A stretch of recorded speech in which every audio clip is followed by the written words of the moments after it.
திராவிடம் அழிக்க பாகம் 13 தொடர்ச்சி. அறிவுபூர்வமான கேள்விகள் எதை கேட்டாலும் வாய் திறக்காத சங்கிகள் இப்போதெல்லாம் மனிதர்களை நம்பி பிரயோஜனமில்லை என கடவுளின் பக்கம் கண் பார்வையை திருப்பினர். முன்பெல்லாம் பூக்கம்பம் போட்டு அக்னி சட்டியை கவுட்டி குச்சியில் வைத்து வேப்பிலை தோரணம் கட்டி பறையிசை முழங்க ஒரு வார காலம் ஆட்டம் பாட்டம்தான். முழுக்க உள்ளூர்வாசிகள் தான். அரசியல் கட்சியினரும் கலந்து கொள்வார்கள். ஆனால் கலவரம் என்பது பெயரளவுக்கு கூட இருக்காது. எப்போது காவிக்காளிகள் உள்ளே நுழைந்தார்களோ அப்போதே வேப்பிலை தோரணங்களோடு காவிக்கொடி தோரணங்களும் தொங்க துவங்கியது. ஜாதியை உருவாக்கிய காவிக்காளிகள் கலவரத்தையும் உருவாக்குகின்றனர்.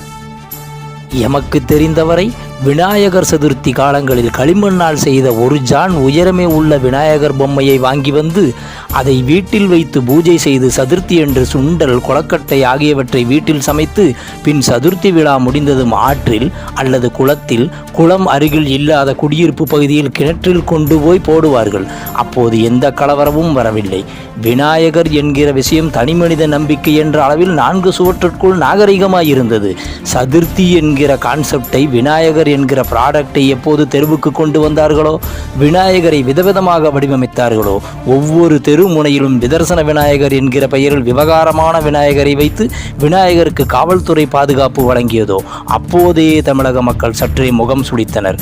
குறிப்பாய் கோவை மாவட்டத்தில். அதன் விளைவு மதவாதிகளுக்கு பின்னடைவு. அதிமுகவாவது சற்று அனுசரித்து போகும் என நினைத்த மதவாதிகளுக்கு ஊர்வலத்திற்கு காவல்துறை பாதை வகுத்து கொடுத்த போதே மனசு பொக்கென்று போனது. கடவுளுக்கே பாதை வகுத்து கொடுத்த காவல்துறைக்கு தமிழக மக்கள் நன்றி சொன்னார்கள். காவல்துறையினர் பாதையை வகுத்ததற்கு நன்றி, கலவரத்தை தடுத்ததற்குத்தான் நன்றி. காவல்துறை மிகவும் கண்ணியமாக கட்டுப்பாட்டுடன் பாதை வகுத்து கொடுத்து கலவரத்தை தடுத்ததால் பல்பு வாங்கினர், பன்னு வாங்கினர் சங்கிகள். இனி என்ன செய்யலாம் என்று யோசித்த மதவாதிகளுக்கு அந்த நேரத்தில் அடித்தது ஒரு ஜாக்பாட். கொரோனா கோர முகத்தை காட்டியது. கோமியம் குடித்தால் கொரோனா சரியாகிறது என்றனர் புத்திகட்ட புண்ணாக்குகள். கொரோனா வைரஸை கட்டுப்படுத்தும் அல்லது எதிர்க்கும் மருத்துவ குணம் சதவீத அளவில் கொஞ்சம் இருக்கலாம் கோமியத்தில். அது ஒன்றும் சர்வரோக நிவாரணி அல்ல. உலக சுகாதார மையம் எவ்வளவு ஆய்வுகள் செய்து தடுப்பு மருந்துகளை கண்டுபிடிக்க தடுமாறுகிறது. ஆனால் சனாதனிகளின் அறிவோ காயத்ரி சொன்னால் காணாமல் போகும் கொரோனா என்கிற ரீதியில் உளறல்களை உதிர்க்கின்றது. கொரோனா வந்த நேரத்தில் கோமிய விஷயத்திலும், விளக்கு பற்ற வைக்கும் விஷயத்திலும், மணி அடிக்கும் விஷயத்திலும் பல்பு வாங்கிய சனாதானிகள் எல்லா வகையான முயற்சிகளும் கைவிட்ட நிலையில் இனி ஊடுருவி அனைத்து கெடுக்கும் முயற்சியில் இறங்கியுள்ளனர். அதற்கான முன் உதாரணங்கள் சிலவற்றை நாம் சொல்கிறோம், யோசித்து பாருங்கள். இந்திய துணைக்கண்டத்தில் எந்த தேசிய வியாதி ஆட்சியில் இருந்தாலும் பரவாயில்லை, நாம் சொல்வதை சற்றே யோசித்து பாருங்கள். அருகாமையில் உள்ள இலங்கை, நம் வரலாற்று உறவுகள் வாழும் பூமி. என்ன நடந்தது அங்கே? வரலாற்று ரீதியில் இலங்கை குமரிக்கண்டத்தின் ஒரு துண்டு என எண்ண தோன்றும் அளவிற்கு புவியியல் ரீதியான சில விஷயங்கள் உண்டு. ஆனால் சில தேசிய வியாதிகளோ பிழைக்கப் போன இடத்தில் பேசாமல் இருக்க வேண்டியதுதானே. அங்கே போய் தனி நாடு கேட்டால் அவன் சும்மாவா இருப்பான், அடித்துதான் விரட்டுவான் என வாய் காது வரை கிளியும் அளவுக்கு பேசினர், ஏசினர். சரிதான், பானிபூரி விற்க வந்தவனும் பான்பீடா கடை போட்டு வயிற்றை கழுவியவனும் இங்கு தமிழகத்தில் சும்மாவா இருக்கிறானா என்ன? இங்கு பான் மசாலா, பான் பராக், ஹாங்ஸ் புகையிலை, ஜர்தா, மாவா என இங்கு நிறைய போதைப் பொருள்களை விற்பனை செய்கின்றனர். தமிழகம் முழுவதும் விற்பனையாகிறது. குறிப்பாய் இளைய சமுதாய மாணவ மாணவிகள் போதைக்கு அடிமையாகின்றனர்.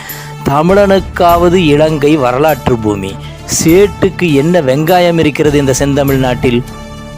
வடநாட்டானையும் தமிழனையும் எந்த தராசிலும் வைத்து பார்க்க இயலாது. துண்டு துண்டாக இருந்த இந்திய துணைக்கண்டத்தை கொஞ்சம் சிரமப்பட்டுத்தான் பிரித்தானியக்காரன் ஒற்ற வைத்து ஒரே இந்தியாவாக உருவாக்கினான். சரி, இனி இலங்கை விஷயத்துக்குள் போவோம்.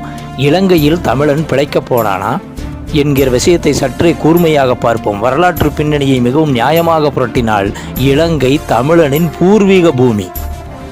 இலங்கை பிரச்சனையை பொறுத்தவரை பார்த்தவர்களின் பார்வைப்படி, சிந்தனைப்படி, அவரவர்களின் எண்ணப்படிதான் இலங்கை பிரச்சனையை வெளிக்காட்டினர், எழுதினர், பேசினர்.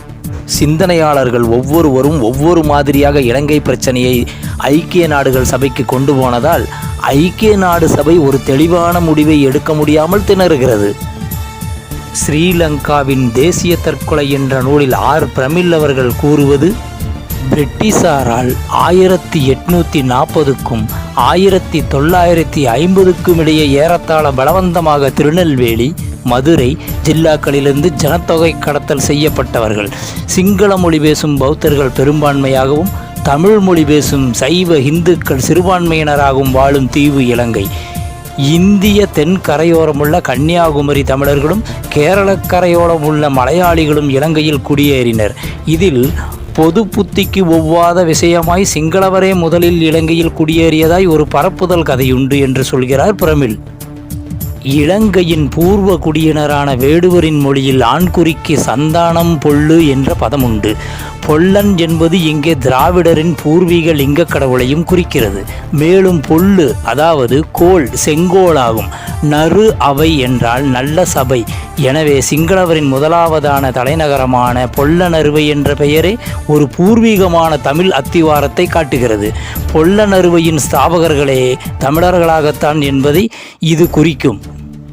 இலங்கைக்கு முதலில் சென்றவர்கள் பூர்வகுடிகள் என்றால் அதுதான் உண்மையெனில் இவர்களது நாட்டுக்கலைகள் ஆடை முதலியவற்றில் ஒரு தனித்துவம் இருக்கும். ஆனால் சிங்களவர்களது நாட்டுக்கலைகள் ஆடை முறை யாவுமே கேரளத்தையும் தமிழர்களையும் எதிரொலிப்பவை என்பது மிக பிரசித்தியமான விஷயம்.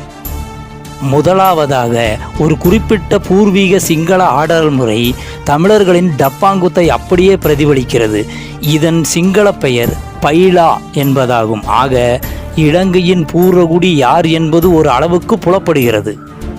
ஆசியாவோ ஆப்பிரிக்காவோ அமெரிக்காவோ திராவிடனுக்கு பிரச்சனை ஒன்றுதான். திராவிட தமிழன் எங்கிருந்தாலும் அவனை சனாதனிகள் சும்மா விடுவார்களா என்ன? இலங்கையில் உள்ள தமிழர்களுக்கும் சிங்களவர்களுக்கும் பிரச்சனை வர பல காரணங்கள் உண்டு என பல ஆய்வாளர்கள் அவர்களின் பார்வைப்படி சொல்கின்றனர். எது எப்படியோ தமிழ் இளைஞர்கள் இலங்கையில் ஆயுதபாணியாய் நிற்க காரணம் இலங்கையில் நுகர்வு சந்தையை இந்திய முதலாளிகளின் ஆளுமையின் கீழ் வைத்துக் கொள்வதா, இல்லை சைனாக்காரன் உள்ளே நுழைய வழிவிடுவதா என்பதுதான் ஒன்று.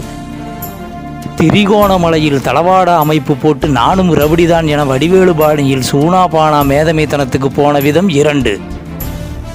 இந்திய வடநாட்டு முதலாளிகள் சிலர் தொழில் நசியக்கூடாது என மனித உரிமை மீறல்கள் மீறப்படுவதை இன்று வரை கண்டும் காணாமல் இருப்பது 3.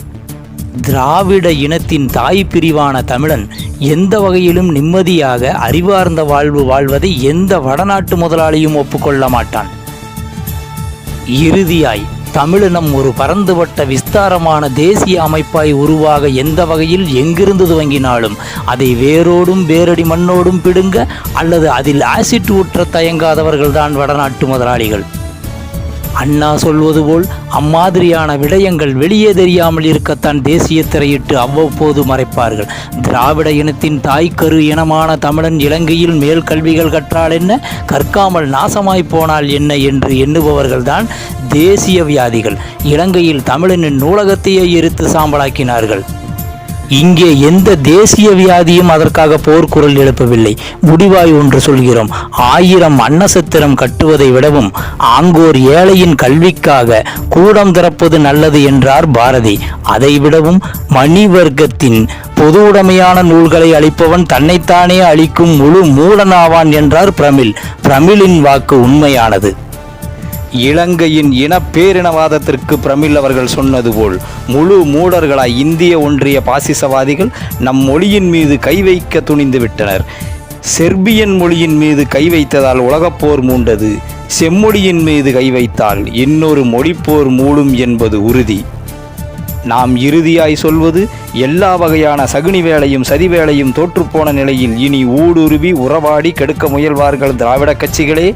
எச்சரிக்கை.